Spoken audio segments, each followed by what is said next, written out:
किसी बहुपद के लिए y बराबर px का ग्राफ दिया गया है।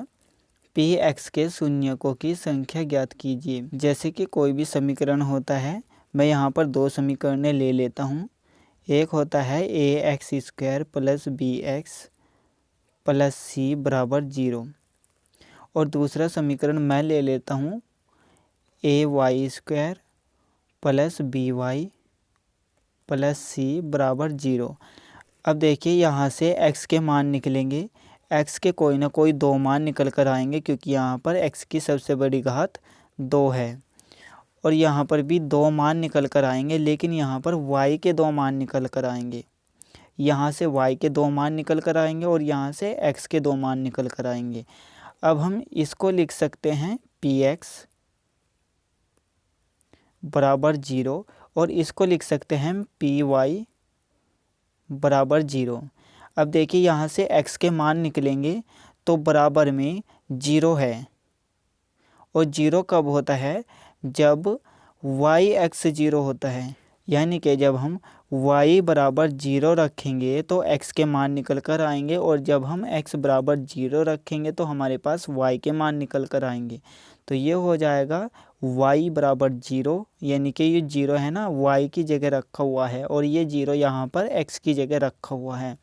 तो इसी तरह से यहाँ पर भी हुआ है कि px एक बहुपद है x की फॉर्म में, यानी कि x के पदों में, और यहाँ पर y लिखा हुआ है तो y की जगह हम 0 लिख देंगे तो x के मान यहाँ से निकल कर आएंगे। यहाँ पर देखिए x और y का कोई मान है, यहाँ पर भी x y का कोई मान है और यहाँ पर भी x y का कोई मान है। तो हमें यहाँ से सिर्फ x का मान बताना है। तो यहाँ से हमारे पास x का एक मान निकल कर आएगा, यहाँ से दूसरा आ जाएगा और यहाँ से तीसरा आ जाएगा। तो शून्यकों की संख्या हो जाएगी 3। शून्यकों की संख्या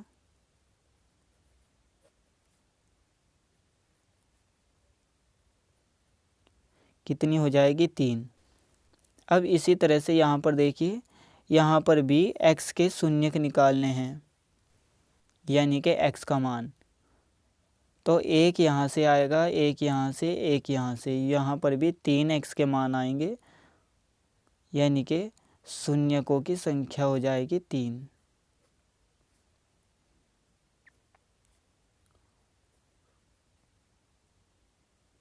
हो जाएगी। अगर यहाँ पर दिया होता कि py और बराबर में x होता तो यहाँ पर हमें गिनना था कि y अक्ष पर कितनी जगह y का मान आया हुआ है। तो यहाँ पर एक जगह y का मान आया हुआ है तो शून्यकों की संख्या 1 हो जाती और यहाँ पर भी 1 हो जाती शून्यकों की संख्या। निम्न द्विघात बहुपदों के शून्यक ज्ञात कीजिए और शून्यकों तथा गुणांकों के बीच के संबंध की सत्यता की जांच कीजिए। यहाँ पर एक द्विघात बहुपद दे रखा है। द्विघात बहुपद क्या होता है? जिस बहुपद की सबसे बड़ी घात 2 होती है, यानी कि जो चर राशि होती है उसकी सबसे बड़ी घात अगर 2 हो तो उसको हम कहते हैं कि द्विघात बहुपद है। तो इसके शून्यक निकालने के लिए, यानी कि यहाँ से x का मान निकालने के लिए बराबर में 0 लिखना पड़ेगा, क्योंकि यहाँ पर y का मान 0 हो जाएगा, तब जा कर के हम x के मान निकालेंगे। अब आपको शून्यक निकालने के लिए सबसे पहले क्या करना है, जो यहाँ पर चर राशि है उसकी घात को घटते हुए क्रम में लिखना है। जैसे कि यहाँ पर x की घात 2 हो गई, यहाँ पर x की घात 1 है और यहाँ पर x की घात 0 है। x की घात 0 का मान हमेशा 1 होता है। हमेशा याद रखना कि किसी भी संख्या की या फिर कोई चर राशि है या अचर राशि है, उसकी घात अगर 0 हो तो उसका मान हमेशा 1 होता है। अब हमें क्या करना है, जो सबसे शुरू में लिखा हुआ है और सबसे लास्ट में लिखा हुआ है, हमें संख्या की गुणा करनी है। यहाँ पर 1 है और यहाँ पर 8, तो इन दोनों की गुणा कर देंगे तो 8 आ जाएगा। अब हमें 8 के गुणनखंड करने हैं। 8 के गुणनखंड करेंगे, 2 चौक 8, 2 दूनी 4 और 2 एकम 2 हो जाएगा।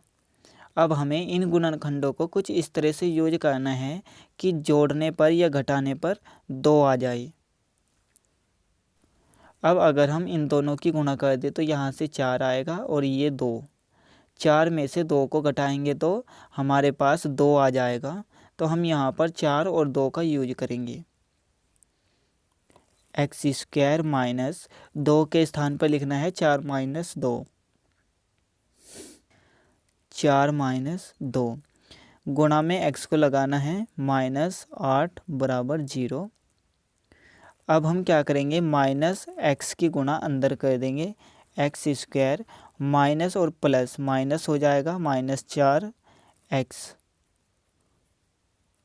माइनस और माइनस प्लस हो जाएगा। तो यहाँ पर क्या आएगा, प्लस के 2x -8 बराबर 0। अब यहाँ पर देखिए इन दोनों में कॉमन क्या है, यानी कि एक जैसी संख्या क्या है। यहाँ पर x है और यहाँ पर भी x है, तो x कॉमन हो जाएगा। यहाँ से बचेगा x माइनस और यहाँ से बचेगा 4। अब यहाँ से इन दोनों में से कॉमन क्या है, 2 इसमें भी है और इसमें भी है, तो प्लस के 2 कॉमन हो जाएगा। यहाँ से x बचेगा और यहाँ से माइनस के 4 बराबर 0। x की गुणा अगर x से करेंगे तो एक्स स्क्वायर आ जाएगा, x की गुणा -4 से करेंगे तो -4x आ जाएगा।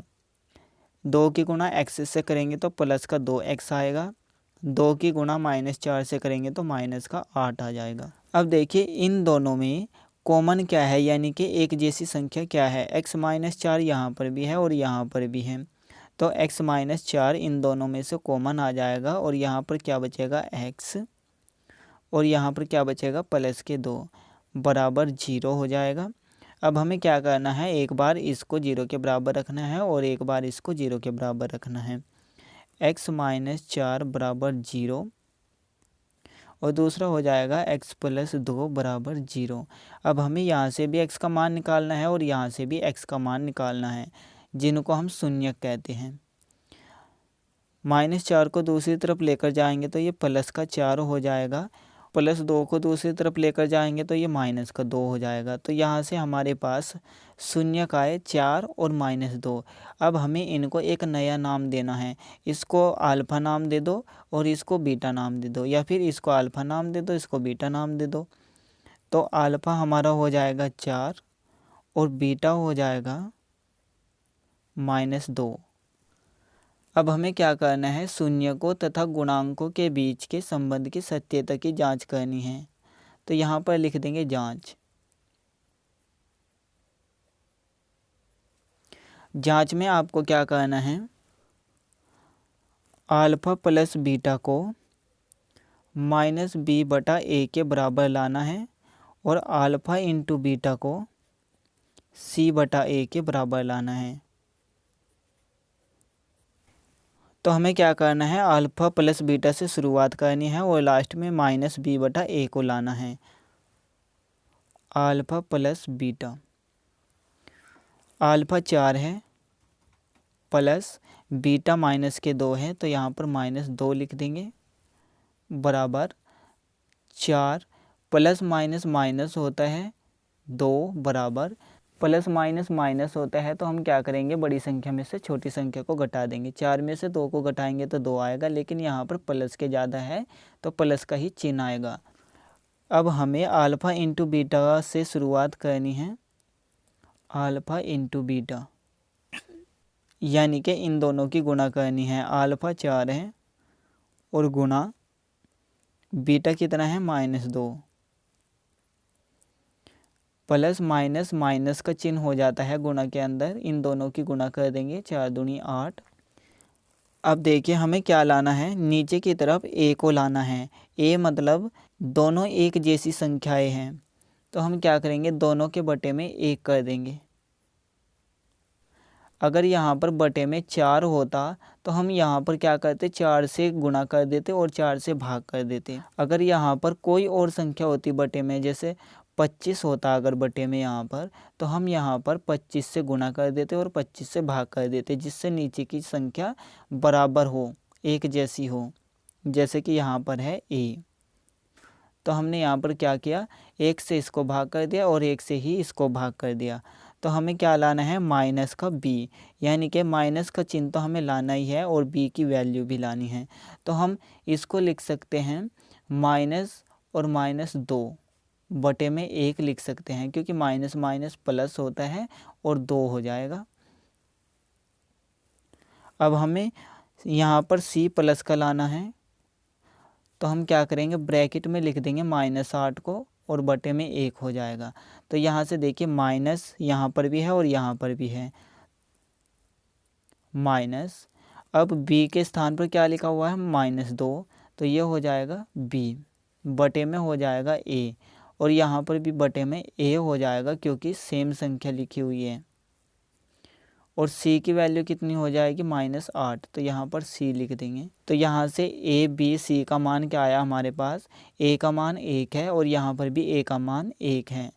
यहाँ पर देखिए इस समीकरण में यहाँ पर a होता है ax², तो a का मान 1 है जो कि हमने निकाला है। और उसके बाद देखिए b का मान क्या है, माइनस को छोड़ देंगे, b का मान क्या है, -2। उसके बाद यहाँ पर bx होता है, तो b के स्थान पर -2 है जो कि हमने निकाला है। और उसके बाद में c का मान देखिए क्या है, -8। इस समीकरण में भी -8 ही है। इसी तरह से हमें इन प्रश्नों को भी करना है। सबसे पहले तो हम u का मान निकालने के लिए बराबर में 0 लगा देंगे। अब देखिए यहाँ पर c की वैल्यू नहीं है, तो हम यहाँ पर क्या करेंगे, यहाँ से जो संख्या कॉमन आ रही है उसको कॉमन कर लेंगे। इन दोनों में 4 कॉमन है यानी कि एक जैसा है, तो 4 को कॉमन कर लेंगे। और यहाँ पर u भी एक जैसा है तो u को भी बाहर कर लेंगे कॉमन। तो यहाँ से क्या बचेगा, u प्लस यहाँ से क्या बचेगा, 2 बराबर में 0। 4u की गुणा u से करेंगे तो 4u² आ जाएगा, प्लस का निशान है। और उसके बाद 4u की गुणा 2 से करेंगे तो 8u आ जाएगा। अब देखिए जैसे कि पहले प्रश्न में क्या हुआ था कि कुछ संख्या इस तरह से आई थी कि x + 2 और गुणा में आया था x - 3 बराबर 0। कुछ इस तरह की संख्या आई थी हमारे पास, ये और ये आपस में गुणा में लिखी हुई थी। तो यहाँ पर भी देखिए ये और ये संख्या दोनों आपस में गुणा में लिखी हुई है। तो यहाँ पर हमने क्या किया था, एक बार इसको 0 के बराबर किया था और एक बार इसको 0 के बराबर किया था। तो यहाँ पर भी हमें ऐसा ही करना है। 4u को 0 के बराबर रखेंगे, u + 2 को भी हम 0 के बराबर कर देंगे। यहाँ से भी u का मान निकालना है और यहाँ से भी u का मान निकालना है। u बराबर 4 को दूसरी तरफ लेकर जाएंगे तो ये भाग में जाएगा क्योंकि इस तरफ गुणा में है, तो ये हो जाएगा 0/4। u बराबर 0 को 4 से भाग करेंगे तो हमारे पास 0 ही आएगा। 0 को किसी भी संख्या से भाग कर लो 0 ही आएगा। अब +2 को दूसरी तरफ लेकर जाएंगे तो ये माइनस में चला जाएगा, u बराबर हो जाएगा -2। अब एक को हम अल्फ़ा मान लेंगे और दूसरे को हम बीटा मान लेंगे। अल्फ़ा हो जाएगा 0 और बीटा हो जाएगा -2। अब हमें यहाँ पर भी उन्हीं कंडीशन का यूज करना है और सत्यता की जांच करनी है। यहाँ पर लिख देंगे जांच। पहली कंडीशन क्या थी, अल्फ़ा + बीटा। अल्फ़ा क्या है 0 प्लस बीटा कितना है -2, प्लस माइनस माइनस होता है तो माइनस का 2 आ जाएगा। दूसरी कंडीशन क्या थी, अल्फ़ा × बीटा, तो इन दोनों की गुणा कर देंगे 0 गुणा -2। अगर हम 0 की किसी भी संख्या से गुणा करें तो हमारे पास 0 ही आता है। तो अब हम क्या करेंगे, नीचे की तरफ हमें a को लाना है यानी कि एक जैसी संख्या को लाना है। तो यहाँ पर बटे में कुछ भी लिखा हुआ नहीं है, तो हम अपनी तरफ से इन दोनों के बटे में 1 मान लेंगे। तो ये हो जाएगा -2/1 और ये हो जाएगा 0/1। अब हमें b को माइनस में लाना है यानी कि माइनस का चिन्ह बाहर रखना है और बाद में b की वैल्यू। तो इसको हम लिख सकते हैं -b/a और ये हो जाएगा c/a। a यहाँ पर एक जैसा हो गया, a का मान हो गया 1 और b का मान हो गया 2 और c का मान हो गया 0। अगर आप इस समीकरण को थोड़ा सा हल करोगे तो यहाँ पर भी हमारे पास a का मान 1 ही होगा और b का मान 2 होगा और c का मान 0 होगा। यहाँ से हम 4 को कॉमन कर लेते हैं, 4 कॉमन हो जाएगा तो यहाँ पर बचेगा u² प्लस ये हो जाएगा 2u और बराबर में हो जाएगा 0। अगर हम 4 को दूसरी तरफ लेकर जाए तो ये भाग में चला जाएगा, और जब भी हम 0 को किसी भी संख्या से भाग करते हैं तो हमारे पास 0 ही आता है। तो ये हो जाएगा u² प्लस 2u बराबर 0। देखिए यहाँ पर a का मान 1 है और यहाँ पर भी a का मान 1 है, और इस समीकरण में भी तो हमारे पास a का मान 1 ही है। और यहाँ पर देखिए माइनस को छोड़ देंगे, b का मान क्या है 2, तो यहाँ पर भी b का मान 2 है, और c का मान क्या है 0, जो कि यहाँ पर कुछ भी नहीं है। इसका मतलब है कि c का मान 0 है। अगर आप यहाँ पर भी a, b और c का मान कुछ इसी तरह से लाना चाहते हैं जैसे कि प्रश्न में दिया गया है, तो आपको क्या करना है, यहाँ से देखिए a का मान 4 है, तो आपको क्या करना है, नीचे की तरफ 4 रखना है। अगर आप नीचे 4 रखोगे तो ऊपर भी 4 से गुणा करनी पड़ेगी, और अगर यहाँ पर भी 4 रखोगे और ऊपर भी आपको 4 से ही गुणा करनी पड़ेगी। यहाँ पर तो c का मान 0 ही आएगा, लेकिन यहाँ पर हो जाएगा 8, जो कि यहाँ पर 8 दिया हुआ है। इस प्रश्न को हल करने के लिए भी हम क्या करेंगे, सबसे पहले 0 लगा देंगे बराबर में। यहाँ पर देखिए a का मान दे रखा है 1, और b का मान 0 है, और c का मान है -15। इसको हम कैसे हल करेंगे, देखिए -15 दे रखा है, इसको हम दूसरी तरफ लेकर जाएंगे तो ये +15 हो जाएगा। तो यहाँ पर क्या बचेगा, t² बराबर 15। स्क्वायर को हम दूसरी तरफ लेकर जाएंगे, यहाँ पर बचेगा t बराबर, जब भी हम स्क्वायर को दूसरी तरफ लेकर जाते हैं तो यहाँ पर एक तो प्लस और माइनस का चिन्ह आता है, और दूसरा जो भी यहाँ पर संख्या लिखी हुई होती है वो सारी की सारी रूट के अंदर आ जाती है। अब अगर इस संख्या का रूट हटता है तो उसको हटा दो, अगर नहीं हटता तो उसको जो का तो रख दो। 15 का रूट नहीं हटेगा, इसका मतलब है कि t के 2 मान आए हैं, क्योंकि अगर यहाँ पर किसी भी चर राशि की सबसे बड़ी घात 2 होती है तो उसके 2 ही शून्यक निकल कर आएंगे। अगर यहाँ पर सबसे बड़ी घात 3 होती तो यहाँ पर 3 शून्यक निकल कर आते, यानी कि t के 3 मान निकल कर आते। तो यहाँ पर 2 मान निकल कर आए हैं, एक हो गया प्लस के √15 और दूसरा हो गया माइनस के √15। एक को हम अल्फा नाम दे देंगे और एक को बीटा नाम दे देंगे। बीटा हो जाएगा -√15। अब हमें सत्यता की जांच करनी है।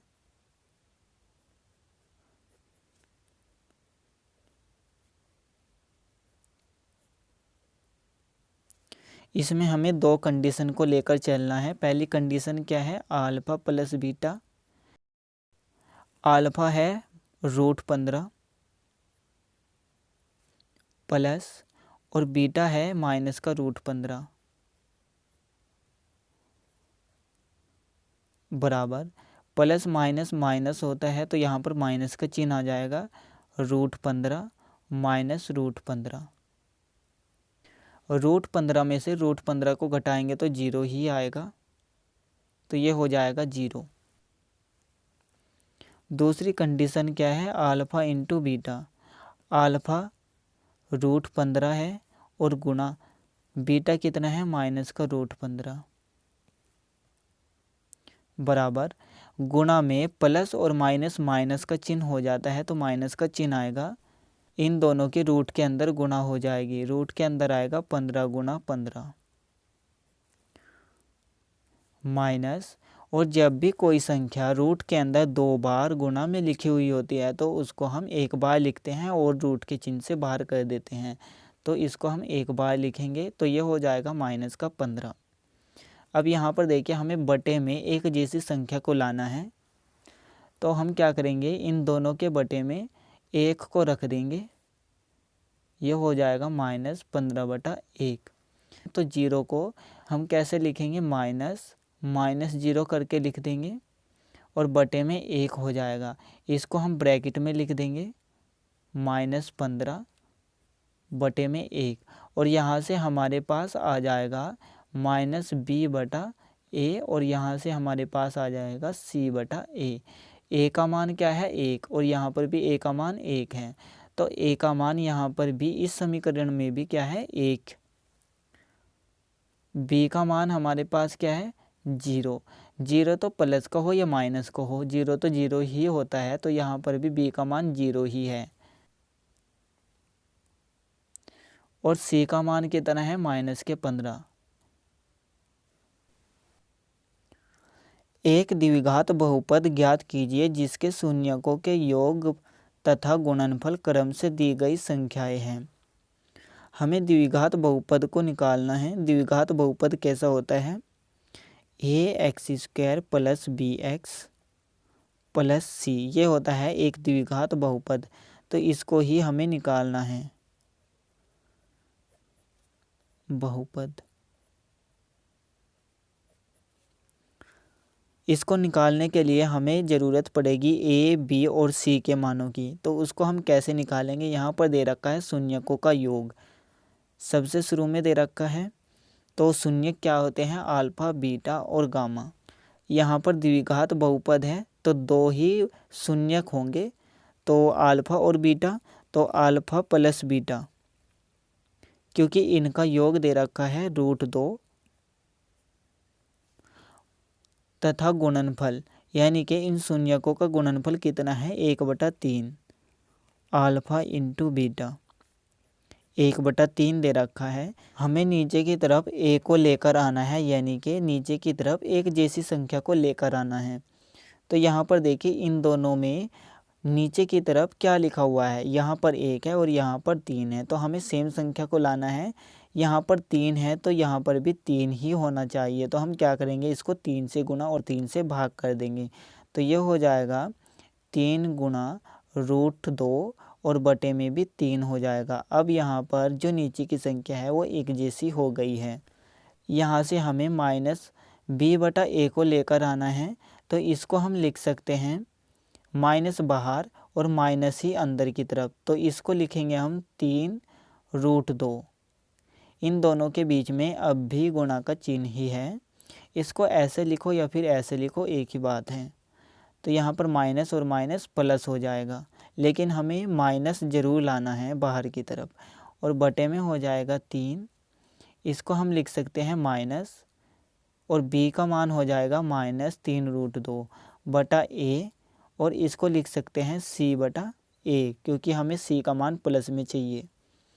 अंदर की तरफ कुछ भी हो, तो यहाँ से a का मान कितना आया, 3, और यहाँ से भी a का मान कितना आया, 3। यहाँ पर लिखेंगे a बराबर 3, b का मान कितना है, -3√2। इस माइनस को छोड़ देंगे बाहर वाले को, तो b का मान कितना हो जाएगा, -3√2, और c का मान कितना होगा, यहाँ से देखिए 1।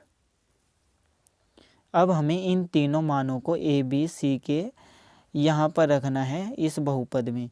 तो ये हो जाएगा 3, a की जगह 3, x² को झुका तो रखेंगे, प्लस b की जगह रखेंगे -3√2 को, -3√2, x को झुका तो रखेंगे, प्लस c के स्थान पर हमें रखना है 1 को, ये +1 हो जाएगा। यहाँ पर लिख देंगे अतः द्विघात बहुपद, या फिर यहाँ पर ब्रैकेट में लिख दो अभीष्ट बहुपद, अभीष्ट बहुपद। इसी तरह से हमें इसको भी हल करना है और द्विघात बहुपद को लाना है। शून्यकों का योग कितना दे रखा है, 4, अल्फा प्लस बीटा बराबर 4, और गुणनफल कितना दे रखा है, 1, अल्फा इंटू बीटा 1। अब इन दोनों के बटे में कुछ भी नहीं है, तो हम दोनों के बटे में 1 को मान लेंगे, जिससे ये एक जैसी संख्या हो जाएगी नीचे की तरफ। अब हमें ऊपर वाले को माइनस में लाना होता है, तो माइनस बाहर लिखेंगे और माइनस अंदर की तरफ कर देंगे, तो माइनस माइनस प्लस हो जाएगा, और 4 झुका तो बटे में 1 हो जाएगा। अब इसको हम लिख सकते हैं -b/a, और इसको लिख सकते हैं c/a।